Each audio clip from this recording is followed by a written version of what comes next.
Hi friends, welcome to learning academy Kannada YouTube channel. ಮಧ್ಯಬರಿ ನಮ್ಮೊಂದು YouTube channel ನೋಡ್ತಾ ಇದ್ರೆ ಅಥವಾ ಇಲ್ಲಿವರೆಗೂ ಸಬ್ಸ್ಕ್ರೈಬ್ ಮಾಡದಿದ್ದರೆ ಸಬ್ಸ್ಕ್ರೈಬ್ ಮಾಡಿ ಮತ್ತು ಸಪೋರ್ಟ್ ಮಾಡಿ ಅಂತ ಹೇಳ್ತಾ, ಇವತ್ತಿನ ಒಂದು ವಿಡಿಯೋ ಏನಪ್ಪ ಅಂತಂದರೆ ಮೆಸ್ಕಾಮ್ನ ಒಂದು ತಾತ್ಕಾಲಿಕ ಆಯ್ಕೆ ಪಟ್ಟಿ ಈಗಾಗಲೇ ಪ್ರಕಟ ಮಾಡಿದ್ದಾರೆ. ಹೌದಾ, ನೆಕ್ಸ್ಟು ಪ್ರೊಸೆಸ್ ಬಂದುಬಿಟ್ಟು ಅಂತಿಮ ಆಯ್ಕೆ ಪಟ್ಟಿಯನ್ನು ಬಿಡಬೇಕು. ಈ ಅಂತಿಮ ಆಯ್ಕೆ ಪಟ್ಟಿ ಬಿಡೋದಕ್ಕಿಂತ ಮಧ್ಯದಲ್ಲಿ ಆಕ್ಷೇಪಣೆ ಸಲ್ಲಿಸೋದಕ್ಕೆ ಕಾಲಾವಕಾಶವನ್ನು ಕೊಟ್ಟಿರ್ತಾರೆ. ಓಕೆ, ಇದರಲ್ಲಿ ಆಕ್ಷೇಪಣೆಯನ್ನು ಯಾರು ಸಲ್ಲಿಸಬೇಕು, ಯಾರು ಸಲ್ಲಿಸಬಹುದು ಮತ್ತು ಸಲ್ಲಿಸಿದ ನಂತರ ಅಂತಿಮ ಆಯ್ಕೆ ಪಟ್ಟಿಯಲ್ಲಿ ಬದಲಾವಣೆ ಆಗುತ್ತಾ, ಇದರ ಬಗ್ಗೆ ನಾವು ಇವತ್ತಿನ ವಿಡಿಯೋದಲ್ಲಿ ನಾವು ಮಾತಾಡ್ತಾ ಹೋಗೋಣ. ಹಾಗಾಗಿ ವಿಡಿಯೋನ ಕೊನೆವರೆಗೂ ನೋಡಿದರೆ ನಿಮಗೆ ಸಂಪೂರ್ಣವಾದಂತಹ ಮಾಹಿತಿ ನಿಮಗೆ ದೊರೀತಾ ಹೋಗ್ತದೆ ಸ್ನೇಹಿತರೆ.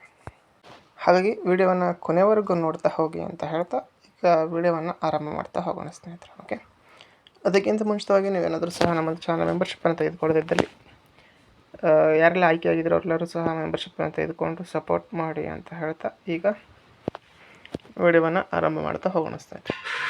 ಮೊದಲಿಗೆ ಬಂದುಬಿಟ್ಟು ಅಧಿಸೂಚನೆ ಅಂದರೆ ಇವತ್ತೇನು ನೋಟಿಸ್ ಬಿಟ್ಟಿದ್ದಾರೆ ಅದನ್ನು ನೋಡಿದರೆ, ಕರ್ನಾಟಕ ವಿದ್ಯುತ್ ಪ್ರಸಾರಣ ನಿಗಮ ನಿಯಮಿತ ಉದ್ಯೋಗ ಪ್ರಕಟಣೆ ಸಂಖ್ಯೆ ದಿನಾಂಕ 14/10/2024 ಅನುಗುಣವಾಗಿ ನಿಗದಿಪಡಿಸಿದ ಶೈಕ್ಷಣಿಕ ವಿದ್ಯಾರ್ಥಿಯಲ್ಲಿ ಅಂದರೆ SSLC 10ನೇ ತರಗತಿ ಗಳಿಸಿದ ಅಂಕಗಳ ಜ್ಯೇಷ್ಠತೆ ಆಧಾರದ ಮೇಲೆ ದಿನಾಂಕ 27/5/2025ರಿಂದ 29/5/2025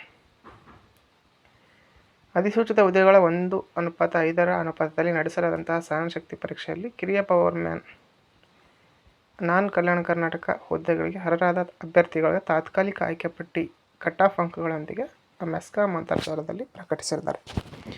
ಸದರಿ ತಾತ್ಕಾಲಿಕ ಆಯ್ಕೆ ಪಟ್ಟಿಗೆ ಸಮಂಜಸವಾದ ಆಕ್ಷೇಪಣೆಗಳಿದ್ದಲ್ಲಿ ಅಂತಂದರೆ, ಸಹನಶಕ್ತಿ ಪರೀಕ್ಷೆಯಲ್ಲಿ ಅರ್ಹತೆ ಹೊಂದಿದ್ದ ಅಭ್ಯರ್ಥಿಗಳು ಮಾತ್ರ ಸೂಕ್ತ ವಿವರ ಹಾಗೂ ದಾಖಲಾತಿಗಳೊಂದಿಗೆ ವಿಷಯ ಸೂಚಿಯಲ್ಲಿ ಕಿರಿಯ ಪವರ್ಮ್ಯಾನ್ ನಾನ್ ಕಲ್ಯಾಣ ಕರ್ನಾಟಕ ತಾತ್ಕಾಲಿಕ ಆಯ್ಕೆ ಪಟ್ಟಿಗೆ ಆಕ್ಷೇಪಣೆ ಎಂದು ಕಡ್ಡಾಯವಾಗಿ ನಮೂದಿಸಿ ತಮ್ಮ ಹೆಸರು ಹಾಗೂ ಅರ್ಜಿ ಸಂಖ್ಯೆಯೊಂದಿಗೆ ಖುದ್ದಾಗಿ ಪ್ರಧಾನ ವ್ಯವಸ್ಥಾಪಕರು ಮೆಸ್ಕಾಂ ಭವನ ಕಾವೂರಿನಲ್ಲಿ ಕ್ರಾಸ್ ರೋಡ್ ಬಿಜೆ ಮಂಗಳೂರು ನಲ್ಲಿ ಹೋಗಿ ನೀವು ಸಲ್ಲಿಸಬೇಕು. ಆಕ್ಷೇಪಣೆಗಳನ್ನು ದಿನಾಂಕ 27/3/2026 ಸಂಜೆ 5:30 ಮಾತ್ರ ಸಲ್ಲಿಸಬಹುದಾಗಿರ್ತದೆ. ನಿಗದಿತ ದಿನಾಂಕದ ನಂತರ ಬಂದಂಥ ಯಾವುದೇ ರೀತಿಯಾದಂಥವುಗಳು ಏನು ಮಾಡಲ್ಲ ಅಂತಂದರೆ ಅವರ ಆಕ್ಷೇಪಣೆಗಳನ್ನ ಪರಿಗಣಿಸಲ್ಲ ಅಂತ ಹೇಳಿದ್ದಾರೆ. ಅಂದರೆ ಈಗ ನಿಮ್ಮದೇನಾದರೂ ಕಟ್ ಆಫ್ ಅಂಕಗಳಿಗಿಂತ ಈಗೇನು ಕಟ್ ಆಫ್ ಬಿಟ್ಟಿದ್ದಾರೋ ಅದಕ್ಕಿಂತ ಜಾಸ್ತಿ ಪರ್ಸೆಂಟೇಜ್ ಇತ್ತು ಅಥವಾ ಕಟ್ ಆಫ್ ಅಂಕದಷ್ಟೇ ಅಂದರೆ ವಿತ್ ಪಾಯಿಂಟ್ ಜೊತೆನೇ ಸೇಮ್ ಇತ್ತು ಅಂತಂತಂದ್ರೂ ನೀವೇನು ಮಾಡ್ಬೋದು ಅಂತಂದರೆ ಆಕ್ಷೇಪಣೆಯನ್ನು ಸಲ್ಲಿಸ್ಬೋದು. ಓಕೆ, ಕಟ್ ಆಫ್ಗಿಂತ ಒಂದು ಪಾಯಿಂಟ್ ಜಾಸ್ತಿ ಇದ್ರೂ ನೀವು ಆಕ್ಷೇಪಣೆ ಸಲ್ಲಿಸ್ಬೋದು, ಇದು ಮಾತ್ರ ಫಿಕ್ಸು. ಓಕೆ, ಇದಕ್ಕೆ ಆಕ್ಷೇಪಣೆ ಸಲ್ಲಿಸ್ಬೇಕಂತಂದರೆ ಫಿಸಿಕಲಲ್ಲಿ ಮಿನಿಮಮ್ 3 ಕ್ವಾಲಿಫೈ ಆದರೆ ಸಾಕು. ಫಿಸಿಕಲಲ್ಲಿ ಅದನ್ನು ಮೈಂಡ್ ಇಟ್ಕೊಳ್ರಿ. ಫಿಸಿಕಲ್ 5 ಜಾಸ್ತಿ ಕ್ವಾಲಿಫೈ ಆದವ್ರಿಗೆ ಫಸ್ಟ್ ಪ್ರಿಫರೆನ್ಸ್ ಕೊಡ್ತಾರೆ, 4 ಕ್ವಾಲಿಫೈ ಆದವ್ರಿಗೆ ಸೆಕೆಂಡ್ ಪ್ರಿಫರೆನ್ಸ್ ಕೊಡ್ತಾರೆ ಅಂತಲ್ಲ. ನೀವು 5-5 ಆದ್ರಾಗ್ರಿ, 4-4 ಆದ್ರಾಗ್ರಿ, ಎಷ್ಟಾದ್ರಾಗ್ರಿ, ಒಟ್ಟಿನಲ್ಲಿ ಮಿನಿಮಮ್ 3 ಆಗಬೇಕಷ್ಟೇ.